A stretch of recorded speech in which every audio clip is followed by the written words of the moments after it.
ഒരു പരിഷ്കൃത സമൂഹം അപരിഷ്കൃതരായി മാറുന്നത് ഈ കാലഘട്ടത്തിൽ നമുക്ക് നേരിൽ കാണാൻ കഴിയുന്ന ഒരു കാഴ്ചയാണ്. സാധാരണയായി മനുഷ്യൻ സംസ്കാരത്തിന്റെ സമ്പന്നതയിലേക്ക് പോകുമ്പോൾ സംസ്കാരത്തിന്റെ ശൂന്യതയിലേക്ക് പടുകുത്തി വീഴുന്ന വീഴ്ചയുടെ കഥ അഫ്ഗാനിസ്ഥാൻ പറയും. 1990 മുതൽ താലിബാൻ കഠിനമായൊരു ശ്രമം നടത്തി. ആരാണ് താലിബാൻ എന്ന് ചോദിച്ചാൽ പഷ്തൂൺ ഗോത്രവർഗക്കാരാണ്. പാകിസ്ഥാനിലെ മദ്രസകളിൽ മതപഠനം കഴിഞ്ഞിട്ട് ഒരു വിശുദ്ധ യുദ്ധവുമായി ഇറങ്ങി പുറപ്പെട്ട താലിബാൻ 1990 മുതൽ ആരംഭിച്ച അവരുടെ കഠിന പ്രയത്നം 2021 വിജയം കണ്ടെത്തി. ഈ 2021 അഫ്ഗാനിസ്ഥാനിൽ നിന്ന് US സൈന്യം പിന്മാറി. അധികാര കേന്ദ്രങ്ങളിൽ ശൂന്യതയുണ്ടായി. ഇത് മുതലെടുത്തുകൊണ്ട് താലിബാൻ മുന്നോട്ട് പോയി. ശരിക്കും അഫ്ഗാനിസ്ഥാൻ താലിബാന്റെ കരങ്ങളിലായി. അഫ്ഗാനിസ്ഥാനിലെ പഴയ ചിത്രങ്ങൾ എടുത്ത് ഒന്ന് പരിശോധിച്ചാൽ ഒരു വെസ്റ്റേൺ രാജ്യമാണോ എന്ന് ചിന്തിച്ചു പോകും. വേഷത്തിലായാലും അവരുടെ സംസ്കാരത്തിലായാലും പഠന രംഗങ്ങളായാലും ഒരു വെസ്റ്റേൺ കൾച്ചർ ആ രാജ്യത്തിന്റെ മുഖമുദ്രയായിരുന്നു. 2021 ശേഷം താലിബാൻ ചില നിയമങ്ങൾ കൊണ്ടുവന്നു. ആ നിയമങ്ങൾ പരിഷ്കൃതരായിരുന്ന ഒരു സമൂഹത്തെ അപരിഷ്കൃതരാക്കുന്ന നിയമങ്ങളായിരുന്നു എന്ന് ഞാൻ നിസ്സംശയം നിങ്ങളുമായി പങ്കുവയ്ക്കട്ടെ. അതിൽ ഒന്നാമത്തെ നിയമം ജന്നലുകൾ നിരോധിച്ചു. വിശേഷിച്ചും സ്ത്രീകൾ ഇരിക്കുന്ന മുറികൾ, അടുക്കളകൾ, അവിടെയൊക്കെ ജന്നലുകൾ നിരോധിക്കുകയായിരുന്നു. കാരണം സ്ത്രീ പുറത്താരും കാണാൻ പാടില്ല, സ്ത്രീക്കും ആരെയും കാണാൻ പാടില്ല, സ്ത്രീയെയും ആരും കാണാൻ പാടില്ല. ജന്നലുകൾ നിരോധിച്ചുകൊണ്ട് ഒന്നാമത്തെ നിയമം. രണ്ടാമത്, സമൂഹത്ത് സ്ത്രീകൾ നടക്കുമ്പോൾ ശബ്ദമുണ്ടാകുന്ന ചെരുപ്പുകൾ ഉപയോഗിക്കാൻ പാടില്ല. വെള്ള സോക്സ് സ്ത്രീകൾ ഇടാൻ പാടില്ല. കാരണം ഈ ശബ്ദമുണ്ടാക്കുന്ന ചെരുപ്പുകളും വെള്ള സോക്സും സ്ത്രീകളെ ആകർഷിക്കും. അതുകൊണ്ട് മറ്റുള്ളവർ ആകർഷിക്കുന്നതൊന്നും സ്ത്രീകൾ ചെയ്യാൻ പാടില്ല എന്നുള്ള നിയമമായിരുന്നു അടുത്തത്. ചെസ് പോലെയുള്ള ഗെയിമുകൾ, ബുദ്ധിപരമായ ഒരു ഗെയിമാണല്ലോ ചെസ് പോലെയുള്ള ഗെയിമുകൾ പൂർണ്ണമായി നിരോധിച്ചു.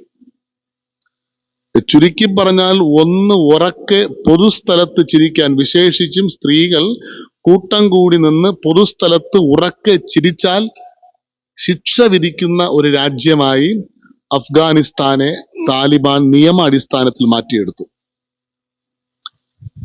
വസ്ത്രധാരണം യഥേഷ്ടം ചെയ്യാം എന്നുള്ള നമുക്ക് ഇനി പറയുന്നത് എത്രത്തോളം ഗ്രഹിക്കാൻ കഴിയുമെന്ന് എനിക്കറിയത്തില്ല. ഫിറ്റ് ആൻഡ് ഫിനിഷ്, അതാണല്ലോ വസ്ത്രത്തിന്റെ ഒരു പ്രത്യേകത. അങ്ങനെ ഫിനിഷ് ആയിട്ടുള്ള വസ്ത്രധാരണം അവർ അപ്പാടെ മാറ്റി. എന്നിട്ട് പറഞ്ഞു, വളരെ ലൂസ് ആയിട്ടുള്ള, ഏതെങ്കിലും ഒരു ടൈലർ ഫിറ്റ് ആയിട്ടോ ഫിനിഷ് ആയിട്ടോ ഒരു വസ്ത്രം നിർമ്മിച്ചു നൽകിയാൽ അദ്ദേഹത്തെ പോലും ശിക്ഷയ്ക്ക് വിധേയമാക്കുന്ന ഒരു നടപടി ആ രാജ്യത്തുണ്ടായി. കളർ ഡ്രസ്സുകൾ അപ്പാടെ നിഷേധിച്ചു.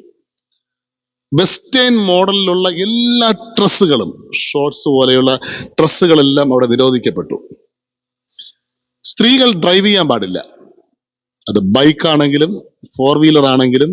ഇനി ഒരു സ്ത്രീക്ക് ഇച്ചിരി ദൂരം പോകണമെങ്കിൽ തനിക്ക് ഏറ്റവും പ്രിയപ്പെട്ട ഒരാള്, അത് അപ്പനാകാം, ഭർത്താവാകാം, സഹോദരനാകാം, നിർബന്ധം കൂടെ ഉണ്ടായേ മതിയാകൂ. സ്ത്രീകൾക്ക് ഒത്തിരി ദൂരത്തിൽ ഒറ്റയ്ക്ക് സഞ്ചരിക്കാൻ പാടില്ല.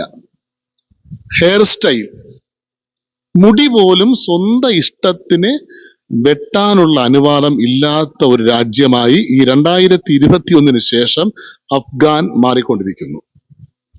ഫുട്ബോൾ, ക്രിക്കറ്റ് പോലെയുള്ള ലോകം നെഞ്ചോട് ചേർത്ത് പിടിച്ച ഗെയിമുകളിലും ചില നിരോധനങ്ങൾ അവർ ഏർപ്പെടുത്തി എന്ന് പറഞ്ഞാൽ ആ രാജ്യത്തിന്റെ എന്റർടൈൻമെന്റ് ഒന്ന് ചിന്തിച്ചു നോക്കിയേ. ടെക്നോളജികളെല്ലാം ബാൻ ചെയ്തു. സോഷ്യൽ മീഡിയ രംഗങ്ങൾ ടെക്നോളജികളെ ബാൻ ചെയ്യിപ്പിച്ചുകൊണ്ട് പരിഷ്കൃതരായ ഒരു സമൂഹം അപരിഷ്കൃതരായ ഒരു സമൂഹത്തിന്റെ വക്താക്കളാക്കി മാറുന്ന ചിത്രമാണ് അഫ്ഗാൻ ജനതയുടേത്. ആഘോഷങ്ങൾ നടത്തിവെച്ചു, ന്യൂ ഇയർ പോലെയുള്ള സെലിബ്രേഷൻസ്, അതൊന്നും വേണ്ട. അങ്ങനെ ഒരുമിച്ച് കൂടുന്ന ആഘോഷങ്ങൾ നിർത്തലാക്കാൻ നിയമങ്ങൾ പാസാക്കി.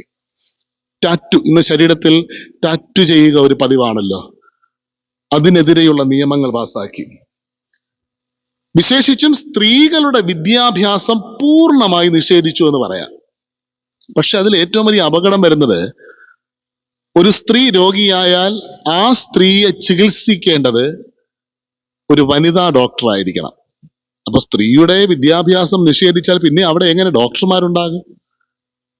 ശരിക്കും പ്രതിസന്ധിയിലേക്ക് പോകുന്ന നിയമങ്ങളായിരുന്നു അവരുടെ നിയമങ്ങൾ. സംഗീതം പേഴ്സണലായിട്ട്, വ്യക്തിപരമായിട്ട് സംഗീതം ആസ്വദിക്കാം, പക്ഷെ കൂട്ടം കൂടിയുള്ള സംഗീതാസ്വാദനം അവർ നിർത്തലാക്കി. ചുരുക്കി പറഞ്ഞാൽ കൈയടിക്കുക, പൊതുവേദിയിൽ മക്കളെ കൈയടിച്ച് പ്രോത്സാഹിപ്പിക്കാറുണ്ട്, അടുത്തൊരു തലമുറയെ കൈയടിച്ച് പ്രോത്സാഹിപ്പിക്കാറുണ്ട്. കൈ അടിക്കുന്നത് നിയമവിരുദ്ധമാക്കിക്കൊണ്ട് നിയമങ്ങൾ പാസ്സാക്കാൻ അവർക്ക് കഴിഞ്ഞു. ടെലിവിഷൻ ചാനലുകൾ നിരോധിച്ചു.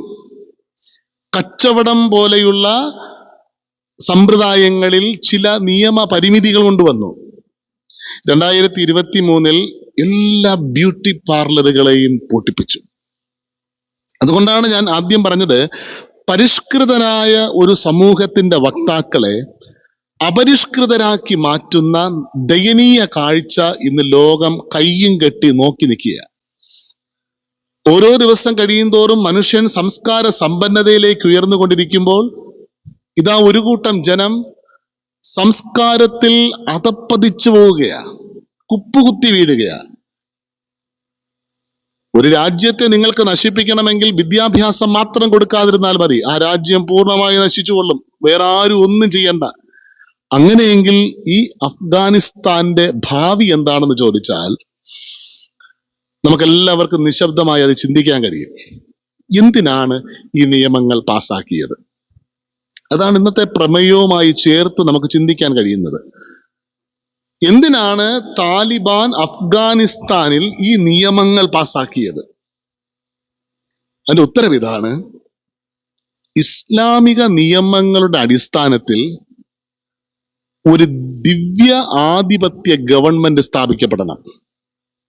ഞാൻ ഒന്നുകൂടെ പറയട്ടെ, ഇസ്ലാമിക നിയമത്തിന്റെ അടിസ്ഥാനത്തിൽ ദൈവീകതയുള്ള, ദിവ്യ അനുഭവമുള്ള ഒരു ഗവൺമെന്റ് സ്ഥാപിക്കപ്പെടണം.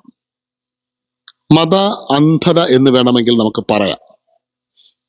മതത്തിന്റെ അടിസ്ഥാനത്തിൽ അവർക്ക് താലിബാൻ എന്ന് പറയുന്ന പഷ്തൂൺ ഗോത്രവർഗക്കാർക്ക് അത് ശരിയാണ്. കാരണം അവർ ചെയ്യുന്നത് ദൈവീകമായ ഒരു അനുഭവത്തെ കെട്ടിപ്പടുത്തുകയാണ്. പക്ഷേ ശരിക്കും അതാണോ അവിടെ സംഭവിക്കുന്നത്? പരിഷ്കൃതരായ ഒരു കൂട്ടം ജനം അപരിഷ്കൃതരായി കുപ്പുകുത്തുകയല്ലേ? ഇന്ന് സഭ നമുക്ക് ചിന്തിക്കാൻ നൽകിയിരിക്കുന്ന വിഷയം വളരെ ശ്രദ്ധേയമാണ്. ദ കറക്ഷൻ ഓഫ് ക്രിയേഷൻ, സൃഷ്ടിയുടെ മലിനത. ഞാൻ ഇങ്ങനെ പറയും, മത അനുഭവത്തിൽ നിന്ന് ചിന്തിക്കുമ്പോൾ സൃഷ്ടിയിൽ മാലിന്യങ്ങൾ വരാനുള്ള ഏറ്റവും പ്രധാനപ്പെട്ട കാരണം ദ ഫാൾസ് ഡോക്ട്രിൻസ്, മതതലത്തിൽ തെറ്റായ സിദ്ധാന്തങ്ങൾ. മതതലത്തിൽ തെറ്റായ സിദ്ധാന്തങ്ങൾ. Christianity not a tool of my ambitions and my goals. എന്റെ ലക്ഷ്യങ്ങളും എന്റെ ആഗ്രഹങ്ങളും സഫലമാക്കേണ്ട ഒരു ടൂൾ അല്ല ക്രിസ്ത്യാനിറ്റി. ഇൻസ്റ്റഡ്, പകരം ഐ സബ്മിറ്റ് മൈ സെൽഫ്, ഞാൻ പൂർണ്ണമായിട്ടും എന്നെ സമർപ്പിക്കുകയാണ് to the will of God, ദൈവത്തിന്റെ ഇഷ്ടങ്ങൾക്ക് സമർപ്പിക്കുന്നതാണ്. എന്നെ കേൾക്കുന്ന ദൈവത്തിന്റെ മക്കളെ, നമ്മുടെ ജീവിതത്തിൽ സൃഷ്ടിക്ക് മലിനത ഉണ്ടാക്കുന്ന എന്തെങ്കിലും കാരണങ്ങൾ ഉണ്ടായിട്ടുണ്ടോ? ഇത് നമ്മൾ പരിശോധിക്കുകയാണ് ഇന്നത്തെ വചന ധ്യാനത്തിൽ. ഇന്നത്തെ വചന ധ്യാനം നമുക്ക് എല്ലാവർക്കും ഏറ്റവും അനുഗ്രഹവും നന്മയുമായി തീരട്ടെ എന്ന് ആത്മാർത്ഥമായിട്ടും പ്രാർത്ഥിക്കുന്നു. ദൈവം നമ്മെ സന്ദർശിക്കുന്ന ഒരു വചന ധ്യാനമായി തീരട്ടെ. ഇന്നത്തെ കുറിവാക്യം വിശുദ്ധ ലൂക്കോസ് എഴുതിയ സുവിശേഷം 10-ാം അധ്യായം അതിന്റെ 13 മുതൽ 16 വരെയുള്ള വാക്യങ്ങൾ. വിശുദ്ധ മർക്കോസ് എഴുതിയ സുവിശേഷം, വിശുദ്ധ ലൂക്കോസ് എഴുതിയ സുവിശേഷം 10-ാം അധ്യായം അതിന്റെ 13 മുതൽ 16 വരെ. കോരസീനെ, നിനക്ക് അയ്യോ കഷ്ടം! ബെത്സയിദേ, നിനക്ക് അയ്യോ കഷ്ടം! നിങ്ങളിൽ നടന്ന പ്രവൃത്തികൾ സോരിലും സീദോനിലും നടന്നിരുന്നു എങ്കിൽ അവർ പണ്ടു തന്നെ രട്ടിലും വെണ്ണീരിലും ഇരുന്ന് മാനസാന്തരപ്പെടുമായിരുന്നു. എന്നാൽ ന്യായവിധിയിൽ നിങ്ങളെക്കാൾ സോരിനും സീദോനിനും സഹിക്കാത്തവരാകും. നീയോ കപർന്നഭൂമേ, സ്വർഗത്തോളം ഉയർന്നിരിക്കുമോ? നീ പാതാളത്തോളം താണുപോകും. നിങ്ങളുടെ വാക്ക് കേൾക്കുന്നവൻ എന്റെ വാക്ക് കേൾക്കുന്നു, നിങ്ങളെ തള്ളുന്നവൻ എന്നെ തള്ളുന്നു, എന്നെ തള്ളുന്നവൻ എന്നെ അയച്ചവനെ തള്ളുന്നു. ചില സ്ഥലങ്ങളാണ് ഈ വേദഭാഗം പരിചയപ്പെടുത്തുന്നത്. ഒന്ന് ബെത്സയിദ, മറ്റൊന്ന് കോരസീൻ, മറ്റൊന്ന് കപർന്നഭൂം, ഇനി വേറെ 2 രാജ്യങ്ങൾ സോർ, സീദോൻ. ഇതിൽ ഗലീലയുടെ പ്രവശ്യയിൽ വരുന്ന 2 സ്ഥലങ്ങളാണ് ബെത്സയിദയും കോരസീനും. യേശുക്രിസ്തു തന്റെ പരസ്യ ശുശ്രൂഷയ്ക്ക് വേണ്ടി തെരഞ്ഞെടുത്ത 3 സ്ഥലങ്ങൾ ഈ ഭാഗത്ത് രേഖപ്പെടുത്തിയിട്ടുണ്ട്. ഒന്ന് ബെത്സയിദ, മറ്റൊന്ന് കോരസീൻ, മറ്റൊന്ന് കപർന്നഭൂം. എന്തുകൊണ്ടാണ് യേശു ഈ സ്ഥലങ്ങൾ തന്റെ മിനിസ്ട്രി ചെയ്യാൻ വേണ്ടി തിരഞ്ഞെടുത്തത്? അതിന് വേദപണ്ഡിതന്മാർ പറയുന്ന ചില ന്യായങ്ങളുണ്ട് കേട്ടോ. ഒന്നാമത്തേത് ഒരു ജിയോഗ്രഫിക്കൽ സിറ്റുവേഷൻ. അന്നത്തെ ഭൂമിശാസ്ത്രപരമായി ഈ സ്ഥലം അനേകരെ ആകർഷിക്കുന്ന സ്ഥലമാണ്. വിജാതീയർ നിറഞ്ഞ സ്ഥലം, യഹൂദന്മാർ നിറഞ്ഞ സ്ഥലം. ഇവിടെ ചെയ്യുന്ന മിനിസ്ട്രി ലോകമെമ്പാടും അറിയപ്പെടാൻ സാധ്യതയുണ്ട്. അപ്പോൾ ഭൂമിശാസ്ത്രപരമായി ഈ സ്ഥലത്തിന് പ്രത്യേകമായൊരു പ്രാധാന്യമുണ്ട്.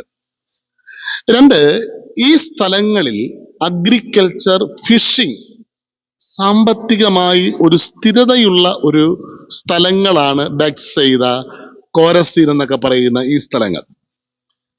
ഏറ്റവും പ്രധാനമാണ് ഞാൻ പറയുന്ന 3-ാമത്തെ കാര്യം, സ്പിരിച്വൽ സിഗ്നിഫിക്കൻസ്. അപ്പോൾ യേശു എന്തുകൊണ്ട് ഈ സ്ഥലം തിരഞ്ഞെടുത്തെന്ന് ചോദിച്ചാൽ അവരുടെ ആത്മീയ അടയാളമാണ്. കാരണം ഇവിടുത്തെ ജനം ഒരു മശിഹായ്ക്ക് വേണ്ടി കാത്തിരിക്കുന്ന ജനമാണ്. മശിഹായുടെ വരവിന് വേണ്ടി കാത്തിരിക്കുന്ന അവരുടെ മുൻപിൽ യേശു ശുശ്രൂഷ ചെയ്യുമ്പോൾ യേശുവിന്റെ ഒരു താല്പര്യം, തന്നെ അവർ മശിഹയായിട്ട് സ്വീകരിക്കും. തന്നെ അവർ മശിഹയായി സ്വീകരിക്കുമ്പോൾ നിശ്ചയമായും ഇനിയുള്ള കാലഘട്ടങ്ങളിൽ ഈ മിനിസ്ട്രി അവർ ഏറ്റെടുക്കും. Spiritual significance. മാത്രമല്ല ഒരു വ്യക്തി താല്പര്യവും യേശുവിനുണ്ടായിരുന്നു. കാരണം യേശുവിന്റെ ശിഷ്യന്മാരിൽ ചിലരൊക്കെ ഈ സ്ഥലത്തുള്ളവരാ. അന്ത്രിയോസ്, പത്രോസ്, ഫിലിപ്പ്. കുറച്ചുകൂടെ നോക്കിയാൽ കപർന്നഭൂം, നഹൂം പ്രവാചകന്റെ പേരിൽ അറിയപ്പെടുന്ന പട്ടണം. അവിടെ പീറ്ററിന്റെ വീടുണ്ടെന്നാണ് വേറെ ശാസ്ത്ര പണ്ഡിതന്മാർ പറയുന്നത്. പത്രോസിന്റെ വീട് അവിടെയായിരുന്നു എന്ന് പറയുകയാണ്. അപ്പോൾ ഈ ഒരു സാഹചര്യങ്ങളെല്ലാം വെച്ച് ദൈവം തന്റെ ശുശ്രൂഷയ്ക്ക് വേണ്ടി യേശു കർത്താവ് തിരഞ്ഞെടുത്ത സ്ഥലങ്ങളായിരുന്നു ഈ പറയുന്ന ബെത്സയിദയും കോരസീനും കപർന്നഭൂമും. എന്നാൽ ഈ വേദഭാഗത്ത് മറ്റു 2 സ്ഥലങ്ങൾ പറയുന്നുണ്ട്, സോർ, സീദോൻ. യെശയ്യാവ്, യെഹെസ്കേൽ ഈ പ്രവചന അടിസ്ഥാനത്തിൽ, യെശയ്യാ പ്രവചന പുസ്തകം 23-ാം അധ്യായം, യെഹെസ്കേൽ പ്രവചന പുസ്തകം 28-ാം അധ്യായം, ഈ വേദഭാഗത്തിന്റെ പശ്ചാത്തലത്തിൽ സോർ, സീദോൻ എന്നറിയപ്പെടുന്നത് വരും കാലത്ത് നാമാവശേഷമാകേണ്ട പട്ടണങ്ങളാണ്. കാരണം അവരുടെ അഹങ്കാരം കൊണ്ട് ഈ 2 പട്ടണങ്ങളും വാണിജ്യപരമായി മുന്നോട്ട് നിന്ന പട്ടണങ്ങളായിരുന്നു. പക്ഷേ അവർ അഹങ്കാരികളായിരുന്നു, ദൈവഭയമില്ലാത്തവരായിരുന്നു. യെശയ്യാ പ്രവചന പുസ്തകം 23, യെഹെസ്കേൽ പ്രവചന പുസ്തകം 28 ഈ അധ്യായങ്ങളിൽ പ്രവാചകന്മാർ പ്രവചിച്ചിട്ടുണ്ട്, ഈ നാടിന് നാശം വരും, സംശയമില്ല. അപ്പോ ശപിക്കപ്പെട്ട ഒരു നാട്, പ്രവാചകന്മാർ പ്രവചിച്ച് മാറ്റി നിർത്തിയ ഒരു നാട് ഒരു ഭാഗത്ത്, ക്രിസ്തുവിന്റെ മിനിസ്ട്രി നടന്ന ഒരു നാട് മറ്റൊരു ഭാഗത്ത്. ഇന്ന് കേൾക്കുന്ന ദൈവമക്കളെ, മിനിസ്ട്രിയെ ഏറ്റവും ഭംഗിയായി യേശു തമ്പുരാൻ ചെയ്തതിന് ശേഷം തമ്പുരാൻ വേദനിക്കുകയാണ്. എന്തുകൊണ്ട് യേശുവിന് ഈ വേദന ഉണ്ടായെന്ന് ചോദിച്ചാൽ, അത്ഭുതങ്ങളും അടയാളങ്ങളും ധാരാളം നടന്നു. ബെത്സയിദയിലും കോരസീനിലും ഈ പറയുന്ന കബർന്നഭൂമിയിലൊക്കെ ധാരാളം പേർ സൗഖ്യം പ്രാപിച്ചു. 4 പേർ ഒരു പക്ഷവാത രോഗിയെ ചുമന്നുകൊണ്ടുവരുന്നത് കബർന്നഭൂമിയിലാണ്. പക്ഷെ അവർക്ക് മാനസാന്തരത്തിന്റെ അനുഭവം ഉണ്ടായില്ല എന്നുള്ളതാണ് യേശുവിനെ വേദനിപ്പിച്ച ഒന്നാമത്തെ കാര്യം. 2 അത്ഭുതങ്ങൾക്കും അടയാളങ്ങൾക്കും അവർ പ്രാധാന്യം നൽകിയെങ്കിലും അവർ വചനം നിരസിച്ചു കളഞ്ഞു. മാത്രമല്ല, അവർ ഹൃദയ കാഠിന്യമുള്ളവരായി മാറി. പരീശനും ചുങ്കക്കാരനും ദേവാലയത്തിൽ പോയി. പരീശന്റെ പ്രാർത്ഥന നമുക്കറിയത്തില്ലേ? ഞാൻ ആഴ്ചയിൽ 2 വട്ടം ഉപവസിക്കുന്നവനാണ്, ദശാംശം കൊടുക്കുന്നവനാണ്. പിന്നെ മാത്രമല്ല, ഇവനെ പോലെയും അല്ല, എന്റെ മുന്നിൽ നിൽക്കുന്ന ഈ ചുങ്കക്കാരനെ പോലെയും അല്ല. ചുങ്കക്കാരന്റെ പ്രാർത്ഥനയോ ഹൃദയകാഠിന്യം നിറഞ്ഞൊരനുഭവം.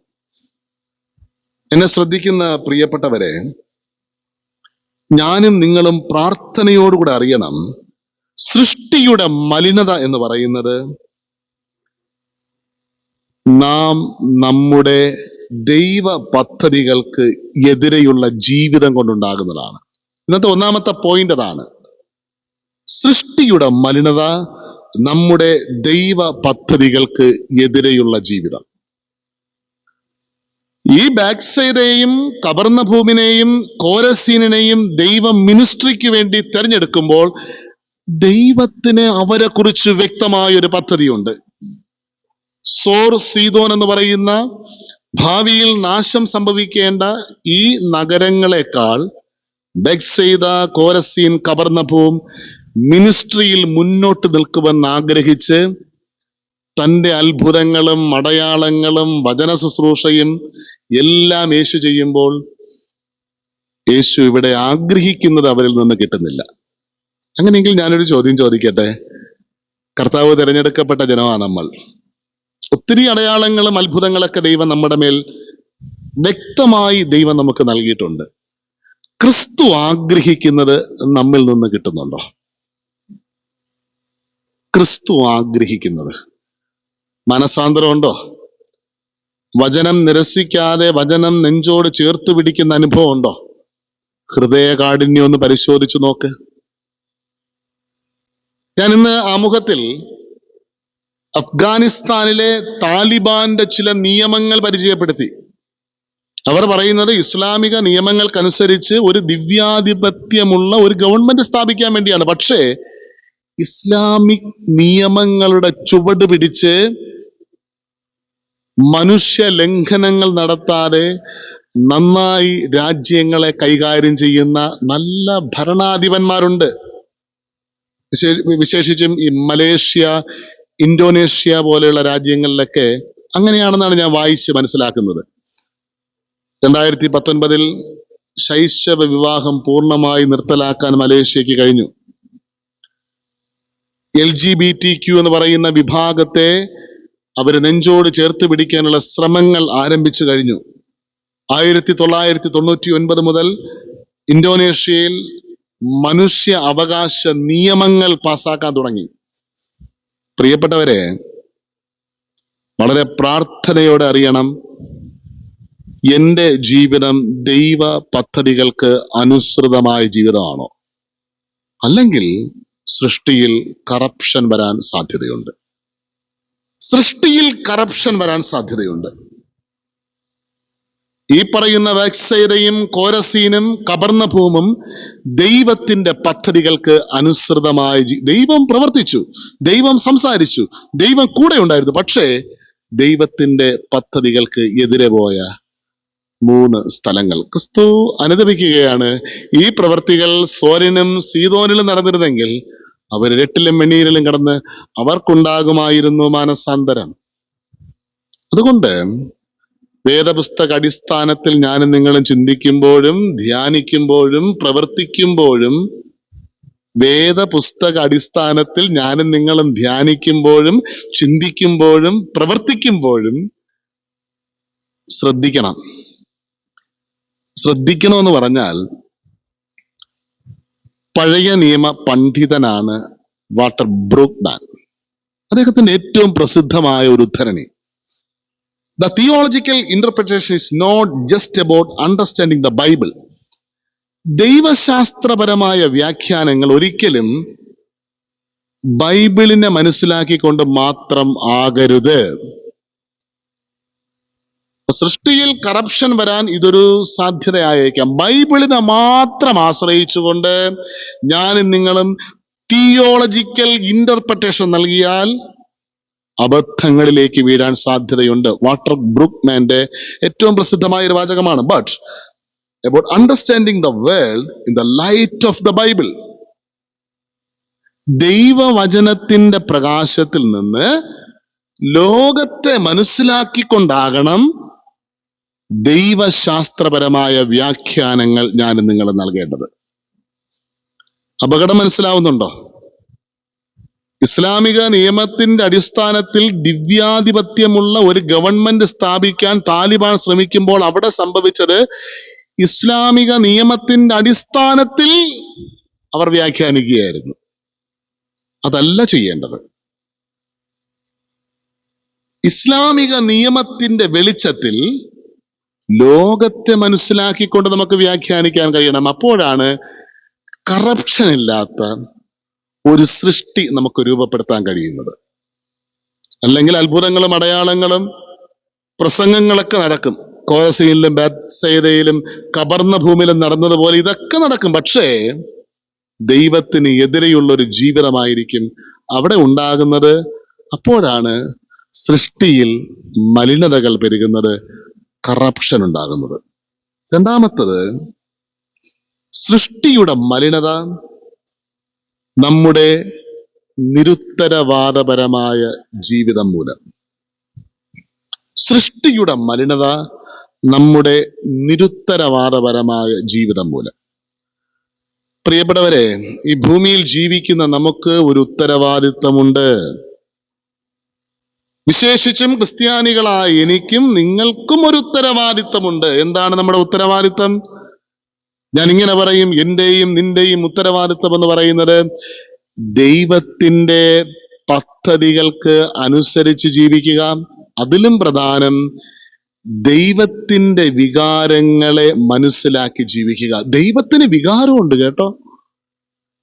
മനുഷ്യനായ നമുക്ക് മാത്രമല്ല വികാരങ്ങളുള്ളത്. ദേഷ്യം, സങ്കടം, കരച്ചിൽ. ഒരുപക്ഷെ ദൈവാലയത്തിൽ വരുമ്പോൾ നമുക്ക് നമ്മുടെ സങ്കടങ്ങളാണ് വലുത്, നമ്മുടെ കരച്ചിലാണ് വലുത്, നമ്മുടെ പ്രയാസങ്ങളാണ് വലുത്. ഞാനും നിങ്ങൾ മനസ്സിലാക്കണം, ദൈവത്തിനും ചില വികാരങ്ങളുണ്ട്. ദൈവം കരയും, ദൈവം ചിരിക്കും, ദൈവം കോപിക്കും, ദൈവം നിരാശപ്പെടും, ദൈവം ദുഃഖിക്കും. ഇന്നത്തെ വേദഭാഗം, ആ സുവിശേഷ വേദഭാഗം, വിശുദ്ധ ലൂക്കോസ് എഴുതിയ സുവിശേഷം 10-ാം അധ്യായം 13 മുതൽ വായിക്കുമ്പോൾ കർത്താവിന് 3 വികാരങ്ങൾ ഉണ്ടാകുന്നുണ്ട്. നിരാശയുണ്ടാകുന്നുണ്ട്, കഷ്ടം. ബത്സേരേ നിനക്ക് കഷ്ടം, കോരസീനെ നിനക്ക് അയ്യോ കഷ്ടം. ഈ അയ്യോ കഷ്ടം എന്ന് പറയുന്നത് നിരാശയുടെ ഒരു ക്ലൈമാക്സ് രൂപമാണ്. മാത്രമല്ല, തന്റെ മിനിസ്ട്രിയെ ഓർത്ത് ക്രിസ്തു ദുഃഖിക്കുന്നുണ്ട്. മാത്രമല്ല, ന്യായവിധിയുടെ വരവ് പറഞ്ഞ് ക്രിസ്തു കോപിക്കുകയും ചെയ്യുന്നുണ്ട്. അപ്പൊ നമ്മൾ ഏത് പ്രവൃത്തി ചെയ്താലും ദൈവത്തിന്റെ വികാരങ്ങൾ എന്റെ പ്രവൃത്തിയെ എങ്ങനെ കാണുന്നു എന്ന് ചിന്തിക്കാൻ കഴിയുമ്പോഴാണ് കറപ്ഷൻ ഇല്ലാത്തൊരു ലോകത്തെ നമുക്ക് സൃഷ്ടിക്കാൻ കഴിയുന്നത്.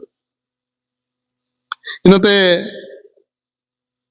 പഴയ നിയമ വേദഭാഗം, യെശയ്യാ പ്രവചന പുസ്തകം 5-ാം അധ്യായം 1 മുതൽ വായിക്കുമ്പോൾ ശരിക്കും രാജ്യം രണ്ടാവുകയാണ്. ഇസ്രായേൽ എന്നും യഹൂദ എന്നും 10 2 പറഞ്ഞ് ഗോത്രങ്ങൾ പിരിഞ്ഞ് രാജ്യം രണ്ടാകുന്നു. ഈ സമയത്ത് ഈ രാജ്യം രണ്ടാകുമ്പോൾ പ്രമുഖമായ രാജ്യങ്ങൾ ഇവരെ ആക്രമിക്കാൻ ഒരുങ്ങുന്നു.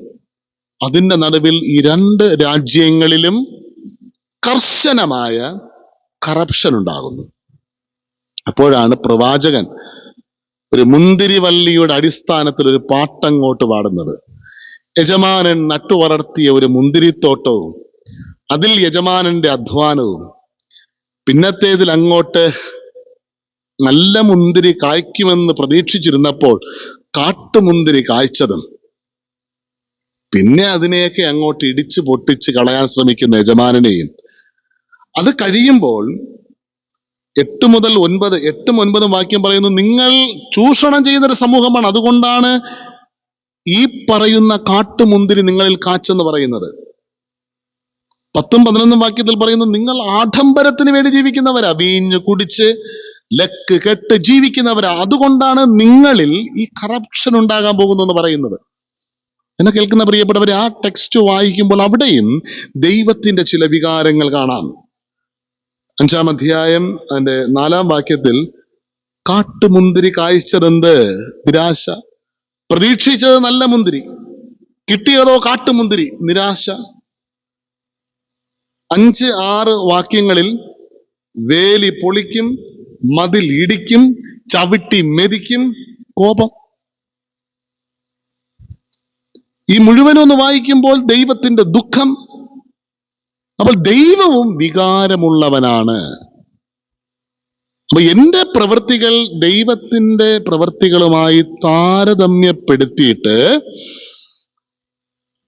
ആ ടൂൾ വെച്ച് നമ്മൾ പരിശോധിക്കണം. എന്റെ ഈ പ്രവൃത്തി ദൈവത്തെ ദുഃഖിപ്പിച്ചോ, സന്തോഷിപ്പിച്ചോ?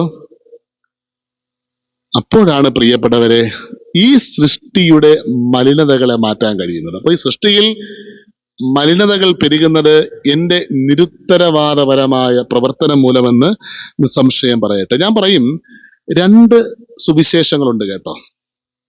2 types of gospel. 2 types of gospel. Number 1, ദൈവത്തെ പ്രസാദിപ്പിക്കുന്ന സുവിശേഷം. Number 2, മനുഷ്യനെ പ്രസാദിപ്പിക്കുന്ന സുവിശേഷം. ഗലാത്യർ 1-ാം അധ്യായം 6-ാം വാക്യത്തിൽ പറയുന്നു, വേറൊരു സുവിശേഷം, നിങ്ങളെ കലക്കുന്ന, നിങ്ങളെ നശിപ്പിക്കുന്ന വേറൊരു സുവിശേഷം. ആ 2 സുവിശേഷം ഏതെന്ന് ചോദിച്ചാൽ, 1 ദൈവത്തെ പ്രസാദിപ്പിക്കുന്നത്, 2 മനുഷ്യനെ പ്രസാദിപ്പിക്കുന്നത്. നമ്മുടെ പ്രവൃത്തികൾ ദൈവത്തെ പ്രസാദിപ്പിക്കുന്നതാകട്ടെ. അവിടെ ഒരുപക്ഷെ മനുഷ്യൻ നമ്മെ വേദനിപ്പിച്ചെന്നിരിക്കും. നിങ്ങൾ വായിച്ചിട്ടില്ലേ, പള്ളികളുടെ തെരുക്കോണുകളിട്ടടിയും നിന്നയും പരിഹാസവും ഏൽക്കുമ്പോൾ നിങ്ങൾ സന്തോഷിപ്പിൻ, സ്വർഗത്തിൽ നിങ്ങൾക്ക് പ്രതിഫലമുണ്ട്. സൃഷ്ടിയുടെ കറപ്ഷൻ മാറ്റാൻ വിധിക്കപ്പെട്ടവരാണ് നമ്മൾ. അതുകൊണ്ട് 2 ചിന്തകൾ, ഈ ചിന്തകൾ നമ്മുടെ ജീവിതത്തെ ശക്തീകരിക്കട്ടെ. ദൈവത്തിന്റെ പദ്ധതികൾക്കനുസൃതമായി ജീവിക്കാൻ, ഉത്തരവാദിത്വ ബോധത്തോടുകൂടെ ജീവിക്കാൻ, നിരുത്തരവാദം പൂർണ്ണമായി കളയാൻ, ദൈവത്തിന്റെ വികാരം എന്തെന്ന് മനസ്സിലാക്കി പ്രാർത്ഥനയോടുകൂടെ ജീവിക്കാൻ സ്വർഗം നമ്മെ സഹായിക്കട്ടെ.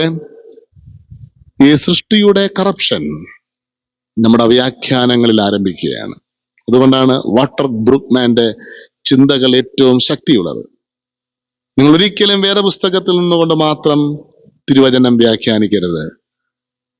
വേദപുസ്തകത്തിന്റെ വെളിച്ചത്തിൽ ലോകത്തെ മനസ്സിലാക്കിക്കൊണ്ടാകണം തിരുവചനം പ്രസ്താവിക്കേണ്ടത്. ദൈവം നമ്മെ ശക്തീകരിക്കട്ടെ. എല്ലാ പ്രാർത്ഥനകളും എല്ലാ ആശംസകളും ദൈവം നമ്മോട് കൂടെയുണ്ട്. ആമേൻ, ആമേൻ.